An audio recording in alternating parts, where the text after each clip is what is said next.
Bonjour Frédéric. Bonjour. Je suis très contente de te connaître et de faire connaissance avec ton travail, ton très beau travail qui consiste à faire des monotypes. Cyanotype. Cyanotypes. Ce qui n'est pas tout à fait la même chose. D'accord, alors justement, voilà. Tu vas m'expliquer. Le cyanotype. Alors d'abord, je suis Frédéric Marchessault, plutôt, moi je dirais plutôt plasticienne. Ce que j'aime, c'est découvrir des techniques, les matières et puis les explorer au maximum. Voilà, ça veut dire que je peux passer d'une matière un jour à une autre matière. Ça veut dire que normalement tu travailles sur du papier ou sur du... Alors ce que je veux dire, c'est que je peux travailler sur plein de techniques différentes. Oui. Voilà, aujourd'hui, je me suis intéressée depuis quelques mois maintenant à cette technique qui s'appelle le cyanotype, qui est en fait l'ancêtre de la photographie. Avant la photographie, on n'avait aucun moyen d'avoir des traces, de reproduire des éléments qui nous entourent. Donc cette méthode-là, elle date de 1840 à peu près, je n'ai pas les dates exactes, mais voilà, inventée par un Anglais, dont j'ai perdu le nom, mais c'est pas très grave, on le dira. Voulait, à la base, c'était pour les botanistes, pour garder trace finalement des végétaux qu'ils trouvaient. Comme un herbier. Comme un herbier, mais en photographie. C'est-à-dire que les herbiers, avec le temps, ça s'altère, ça peut se désagréger, etc. Et là, c'était un moyen de garder une trace du végétal imprimée sur du papier. Donc une technique très ancienne, avant la photographie. Voilà, moi je me suis passionnée pour cette technique-là. Et puis parce que j'ai en fait un amour du bleu. J'ai une histoire avec le bleu et quand j'ai découvert ça, puisqu'on ne peut pas obtenir une autre couleur que le bleu en travaillant cette technique-là, ben voilà, ça a été un vrai coup de foudre. Vous voulez que je vous explique un petit peu ce que c'est en fait? Je veux bien, Frédéric. Alors l'idée c'est en fait c'est le mélange de deux produits. Qu'on va mettre sur un support. Bon là entre autres c'est du papier, mais je suis en train d'expérimenter aussi sur du tissu. Et en fait on va mettre par exemple son végétal sur cette feuille imbibée de cette solution et on va l'exposer aux UV. Et en fait, c'est la réaction entre cette matière chimique et les UV, c'est-à-dire le soleil, qui va faire que le motif va s'imprimer. C'est comme un bronzage. Voilà, le papier bronze. Voilà. Et en bronzant, il devient bleu. Et là où on a mis le végétal ou un autre support, par exemple, voilà, sur le tissu ici, j'ai mis des végétaux, j'ai posé des végétaux sur, bon là c'est du tissu, sur cette matière, et je l'ai exposé à la lumière, aux UV. Alors, le côté magique de ça, c'est qu'il y a un temps de pause, mais que le temps de pause, il n'est jamais le même, puisque les UV ne sont jamais à la même force. Vous connaissez les UV, c'est force 5, des fois, attention, mettez-vous pas au soleil, c'est force 8. Bien sûr. Plus ça va être fort, plus le temps d'insolation, ce qu'on appelle l'insolation, sera court. Voilà. Donc, il faut regarder ce qui se passe, comment ça se transforme. Et comment tu le ressens, toi? Tu sais quand ça s'arrête, à quel moment? C'est toi qui décides.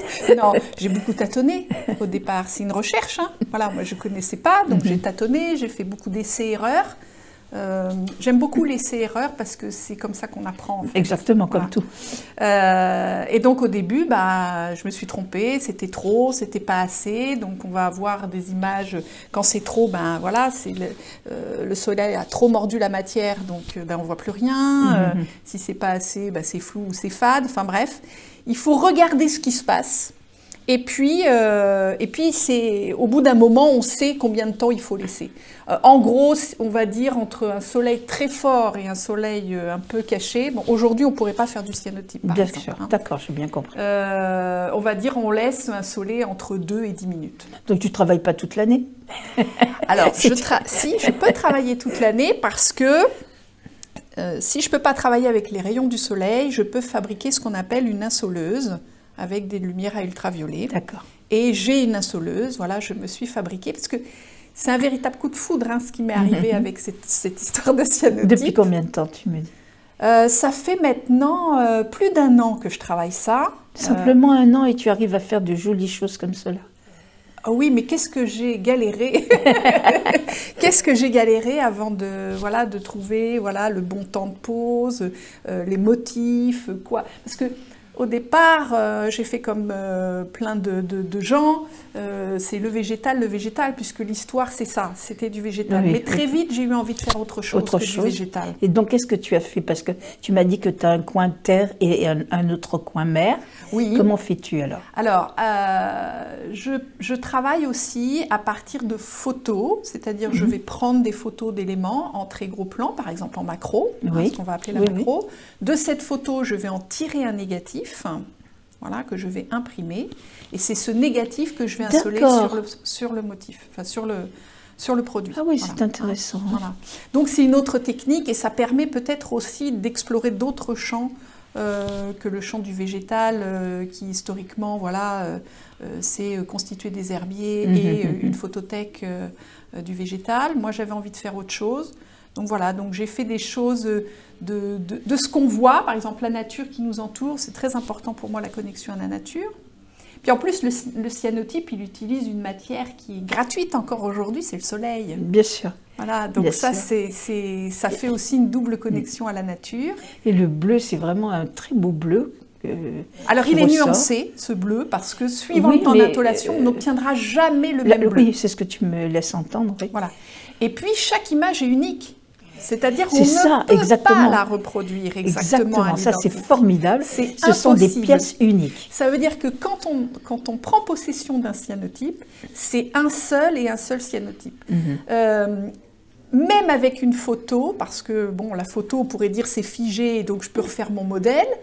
Non, parce que l'UV va laisser une trace qui ne sera jamais la même avec la même intention. Voilà. Et puis ce temps de pose, qui est très variable, où des fois on va travailler un peu sur l'instinct de la transformation de la couleur. À l'initiale, le produit, il est, on va dire, qu'est-ce que tu prends alors, si tu veux le dire? Alors, c'est une formule chimique, c'est un mélange de 2 produits. En gros, alors je pourrais vous dire, c'est du ferrique et du potassium. Voilà, ça c'est les 2 noms qu'on peut retenir, qu'on mélange, et c'est donc la réaction aux UV qui va donner ce bleu.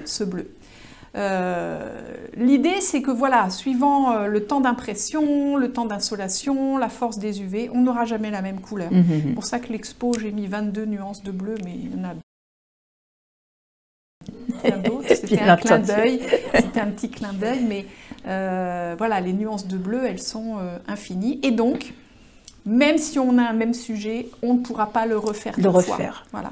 Donc, quand on prend possession d'un cyanotype, on prend possession d'une pièce unique, en fait. Voilà. Justement, ton exposition se passe à la Maison de l'Abbé, à partir d'aujourd'hui, pendant tout le mois. Oui. Et on peut venir tous les après-midi. Ici, c'est un lieu formidable, je trouve, accueillant. Avec vraiment un intérêt pour le monde du vivant. On est dans la maison de la mytiliculture, donc ça parle du vivant aussi. Donc je trouve que le lien était intéressant. Le président Frédéric Brault, il se donne du mal pour faire connaître des artistes et puis il a un cœur, il a un cœur. Et donc on a envie aussi de s'investir et d'investir les lieux et de faire connaître. Mais c'est une belle pièce, elle est claire, il y a beaucoup de passages, c'est très agréable ici. Puis moi, je suis ravie de faire connaître cette technique ancestrale, et puis d'être connectée à ce vivant qui nous entoure et dont il faut prendre soin, je crois. Surtout maintenant, oui, c'est très important. Je te remercie beaucoup, Frédéric. Merci à vous. Je vais écrire mon petit texte comme d'habitude pour expliquer un peu plus en détail, peut-être. D'accord. Mais tu as déjà donné beaucoup d'éléments. Et je vais prendre des photos donc, de tous tes cyanotypes. Merci à vous en tout cas. C'est rien, Frédéric. Merci à toi. Au revoir. Au revoir.